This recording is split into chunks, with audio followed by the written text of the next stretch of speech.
Bravo au Mali qui s'éveille et qui se réveille. Bravo aux Africains qui sont dans cette trajectoire, qui suivent bien ce que fait le Mali. Et nous sommes ici pour partager les avancées du Mali sur différents plans et l'éveil que le Mali suscite. Moi aussi, je suis fier, et je l'ai dit dans plusieurs vidéos, je suis fier d'être africain aujourd'hui grâce au Mali. Parce que dans l'espace francophone, quand on parle du Mali aujourd'hui, c'est un pays respecté. C'est un pays respecté. Et aujourd'hui, nous allons dire bravo, encore une fois de plus au Mali.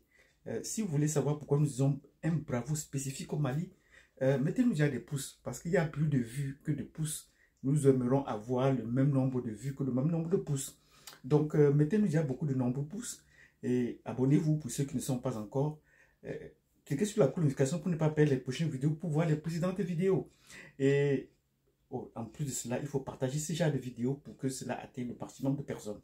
Donc, sur ce, pourquoi est-ce que nous disons bravo au Mali? Si vous avez déjà fait ce que nous avons demandé, nous disons bravo au Mali aujourd'hui parce que le Mali est en train de se développer une certaine personnalité. Sa souveraineté lui donne une certaine stature sur le plan international. Oui, nous le disons bravo et le bilan est nettement positif. Ça se passe de commentaires. La France et ses médias qui n'ont que Dieu pour ce qui ne va pas en Afrique, pour le cas du Mali, ils sont tués. Et ils sont tués pour plusieurs raisons. C'est pour cela que nous allons voir cela dans cette vidéo aujourd'hui. Ce n'est pas seulement pour le bilan très positif du Mali, mais c'est également pour le fait que le Mali a pris sa trajectoire. Et comme j'aime bien le mot, cette phrase du ministre des Affaires étrangères, nous sommes sortis de ces débats. Nous sommes sortis, avec tout le monde, on est sortis de ces débats. De quel débat est-ce qu'il s'agit? C'est du débat de pouvoir discuter de ce que les autres pensent du Mali. Oui, laissez-les, vous ne pouvez pas aimer les Maliens plus qu'eux-mêmes. Laissez les Maliens décider de ce qu'ils veulent pour eux-mêmes. Laissez-les, ils ne sont pas des enfants pour qu'on décide de ce qui est le leur. Ce n'est pas seulement avec la France, mais surtout, ça s'adresse à la France, qui veut tout dire ce qu'on doit faire au Mali. Et depuis plus d'un an, on se rend compte que la France est fatiguée. La France est fatiguée de pouvoir courir après le Mali. Oui, la France doit aujourd'hui courir après le Mali. Mais suivant les précédentes vidéos, comme nous avons dit, la France n'a pas lâché du lest. Vous savez, l'esprit démoniaque est toujours tellement fort qu'ils sont toujours en train d'espérer qu'à un moment donné, ils vont trouver la faille. C'est pour cela qu'ils préparent des coups d'État de toutes les façons. Mais ils n'ont pas encore trouvé, eux-mêmes ils l'ont dit, ils n'ont pas encore trouvé au Mali une frange de la population qui pourrait adhérer à leur avenir. Et ils estiment pour cela ce manque de succès. La France l'estime que c'est la Russie qui a développé les réseaux sociaux pour retourner la population pour qu'elle croie plus en eux. La Russie, le pouvoir malien n'a pas besoin de ça. Les résultats au Mali parlent d'eux-mêmes. Les résultats parlent d'eux-mêmes. Tant à l'intérieur qu'à l'extérieur. On n'a pas besoin d'une force étrangère ou d'une puissance étrangère pour venir dire ce que le Mali est en train de faire ou vers où le Mali va. Les réseaux sociaux ne reprennent que ce que le gouvernement est en train de faire ou les succès que le gouvernement est en train de réaliser. Et nous allons passer cela en revue. Donc, quand nous parlons des coups d'État, c'est non seulement pour dire qu'il faut rester vigilant et alerte, surtout pour ceux qui sont aux alentours du Mali et qui soutiennent le Mali, parce que ça passera par là dès qu'on trouvera la faille. Et on a cité un pays comme la Mauritanie qui est en train de prendre un mauvais chemin et nous allons voir des conséquences plus tard. Nous avons également pris le cas du Maroc.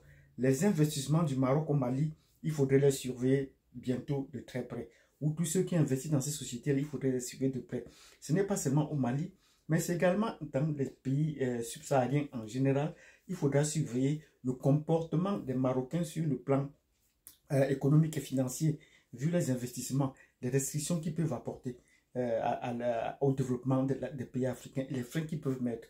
Mais nous disons particulièrement bravo aujourd'hui au Mali, et c'est le cœur de cette vidéo, parce que l'Union monétaire économique ouest-africaine vient de lever les sanctions. Oui, sur l'ordre de la France et de Macron, on vient de lever les sanctions. Nous disons bravo.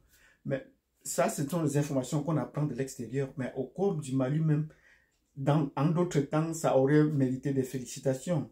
On aurait chanté ça à la télévision nationale. Le gouvernement aurait remercié pour sa diligence, pour sa magnanimité.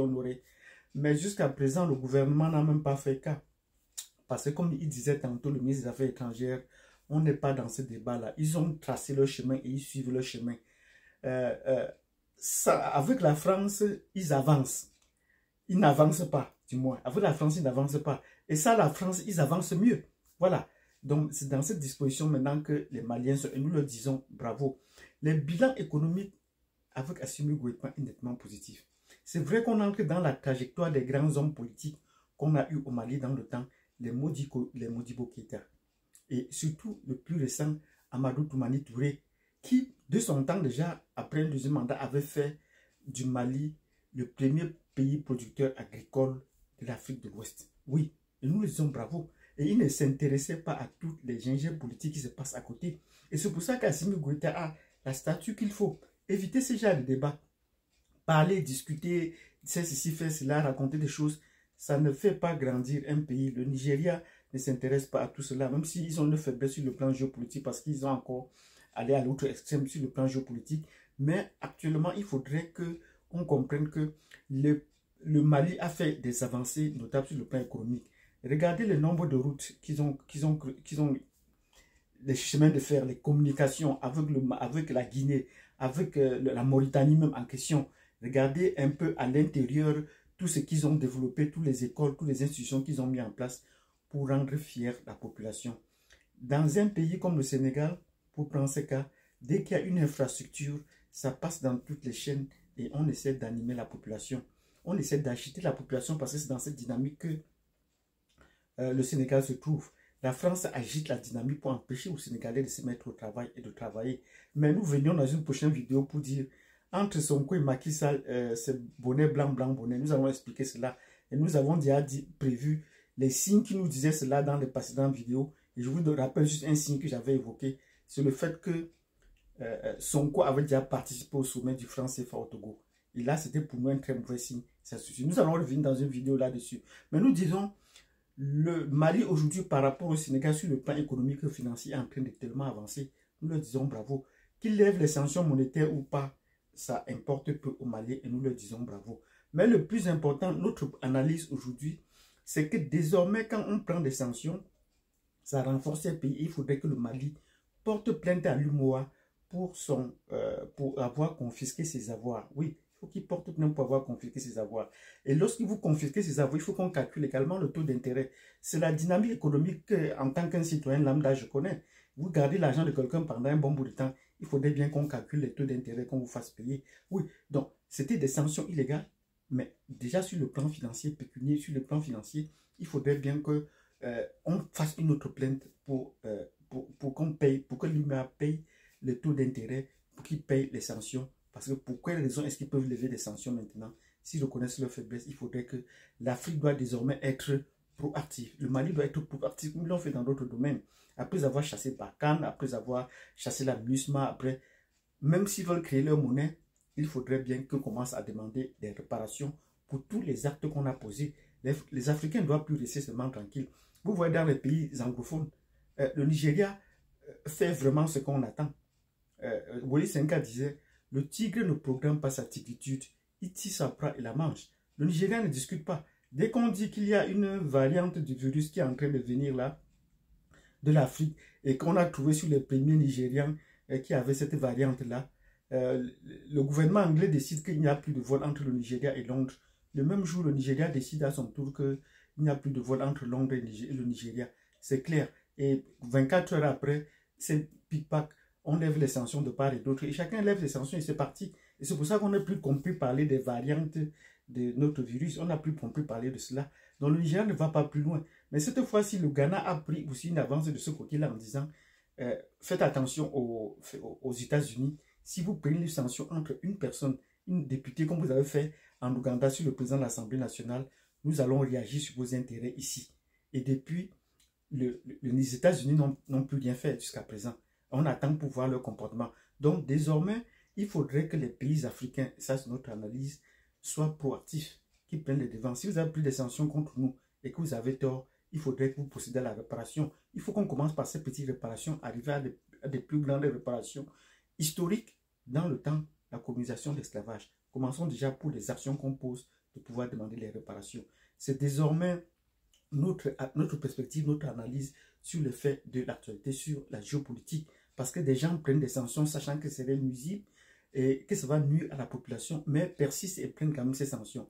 Le président kenyan l'a dit, on va encore recommencer des sommets avec Macron, comme il a dit, mettre en place des institutions qui vont venir nous contrôler et cela n'aura pas de succès. Et c'est pour cela qu'il a coupé directement et il s'est tourné vers l'Iran. Et nous lui disons bravo. Donc l'Iran est devenu il y a un premier partenaire en Afrique de l'Est, en commençant par le Kenya. Nous leur disons bravo, il faut se tourner vers d'autres partenaires. Donc nous disons bravo aujourd'hui au Mali pour son courage, sa tempérance, et pour les progrès économiques et sociaux qu'ils sont en train de mettre en place pour le réveil de l'Afrique, pour leur défendre la souveraineté. Sur le plan militaire, c'est déjà presque un acquis.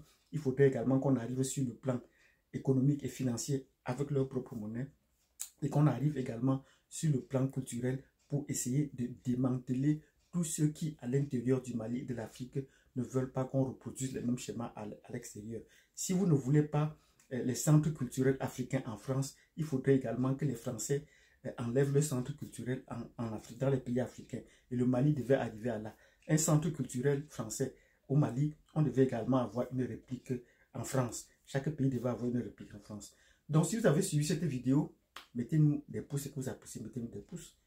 Pour ce que nous appelons contre la France, les actions contre la France, abonnez-vous, cliquez sur la cloche de notification, partagez. Et nous vous donnons rendez-vous à la prochaine vidéo pour les affaires positives qui se passent en Afrique de nos jours. Merci.